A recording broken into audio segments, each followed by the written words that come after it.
Honda Winner X. Mga kapwa, na-miss ko yung ganitong klaseng vlog. Shoutout muna kay Daynabe. Isang kaway muna dyan. Sobrang init.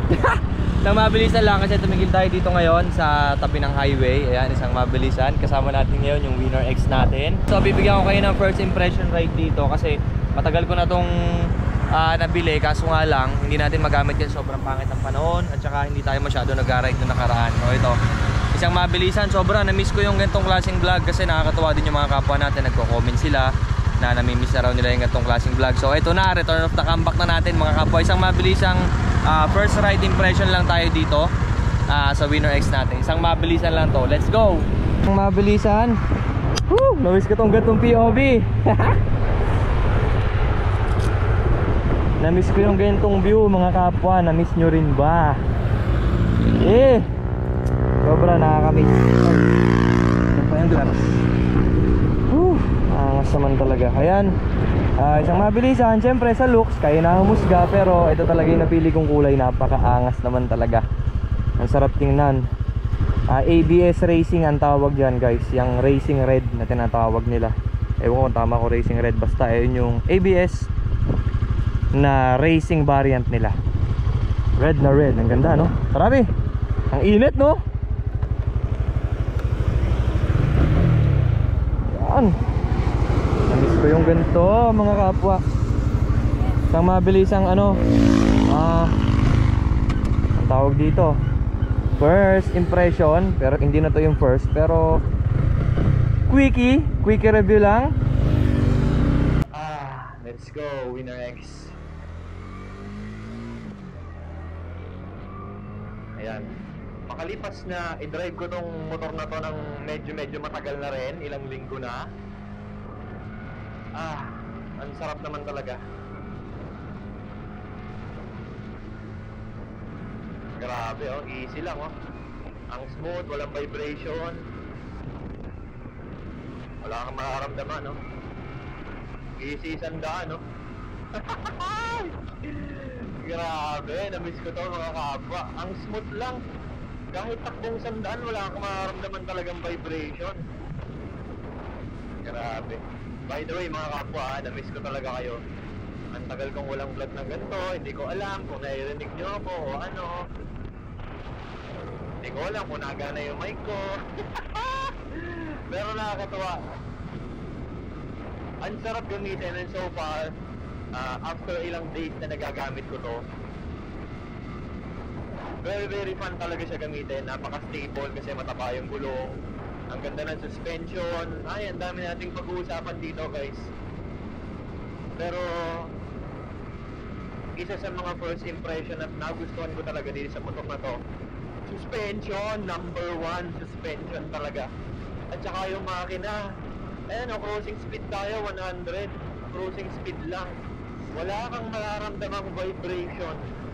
As in wala. Yung yug-yug ng suspension, very smooth talaga. Ano po bang masasabi ko, nung after ko nga rin matry ito sa racetrack, naramdaman ko na rin na ang ganda talaga ng suspension. And nakakatuwa lang mga kapwa, lakas ng hangin. Grabe, sana narinig nyo ako no? Hindi ko alam lakas ng hangin.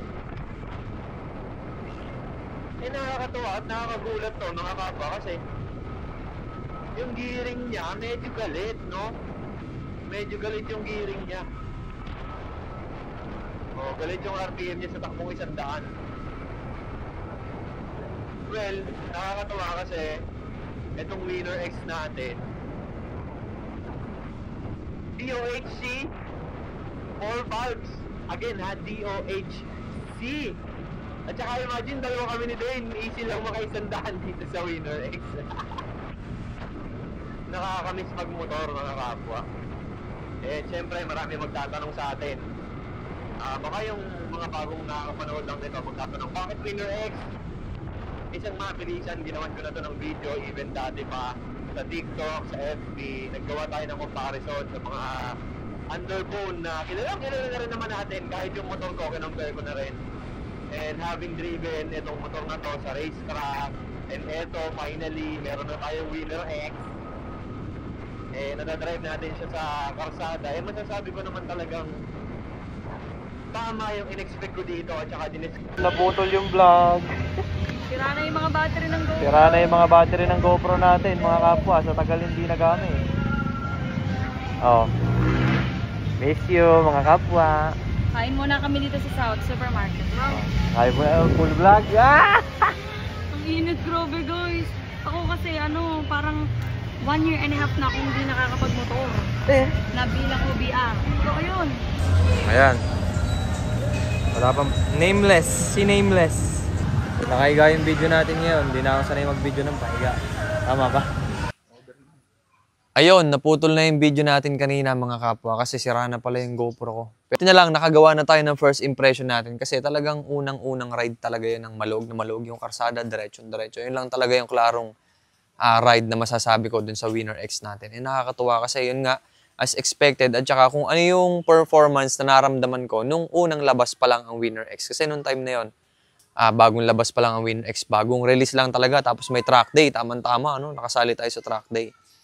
And na-feel na agad natin na napakatining talaga manakbo. Yun talaga pinaka-favorite ko. Ang sarap lang gamitin pan daily kasi napakatining talaga. Mapa low to mid-range hanggang high RPM. Tining na tining.